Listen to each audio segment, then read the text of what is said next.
చెప్పినట్టుగా ప్రభుత్వం ఈరోజు మోసం చేస్తాం. అందుకే ఈరోజు నిజాలు తెలవడానికి ఆర్జీ1 దగ్గర నిజంగా ప్రభుత్వం చెప్పిన ప్రకారంగా బొగ్గు నిల్వలు ఉన్నాయా లేవా చూడడానికి కార్మికులు శాసనసభ్యులు మేము వచ్చాము. 200 మంది పోలీసులు పెట్టి మీరు చూడడానికి వీల్లేదు, మీరు వెళ్ళడానికి వీల్లేదు అంటున్నారంటే ఏమర్థమవుతుంది? నిజంగా అక్కడ బొగ్గు ఉండుంటే, నిల్వలు ఉండుంటే మీరు మమ్మల్ని ఆపరు. అక్కడ బొగ్గు లేదు కనుకనే మమ్మల్ని చూడడానికి వెళ్లకుండా మీరు అడ్డుకుంటున్నారు. నిన్న ఉదయం మా కార్మికులు వెళ్ళి చూశారు. మా కార్మికులు వెళ్ళి చూస్తే అక్కడ బొగ్గు లేదు. నిన్న సింగరేణి ఒక స్టేట్మెంట్ ఇచ్చింది, 26 లక్షల స్టాక్ ఉంది, ఈ స్టాక్ ఉండడం సహజము అంటున్నారు. మరి నిజంగా స్టాక్ ఉంటే మమ్మల్ని పంపించాలి కదా. మేము స్టేట్మెంట్ ఇచ్చిన నాడు 40 లక్షల మెట్రిక్ టన్నుల బొగ్గు లేదు.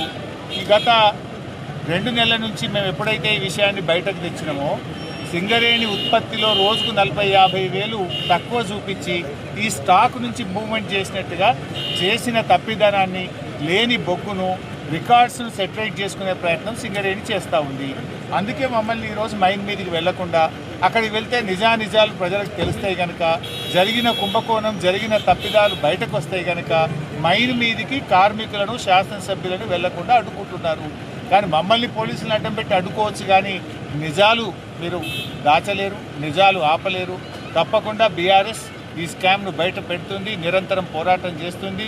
నిజాలు ప్రజలకు తెలిసేదాకా కార్మికుల పక్షాన సింగరేణిని కాపాడడం కోసం బీఆర్ఎస్ నిరంతర పోరాటం కొనసాగిస్తుంది.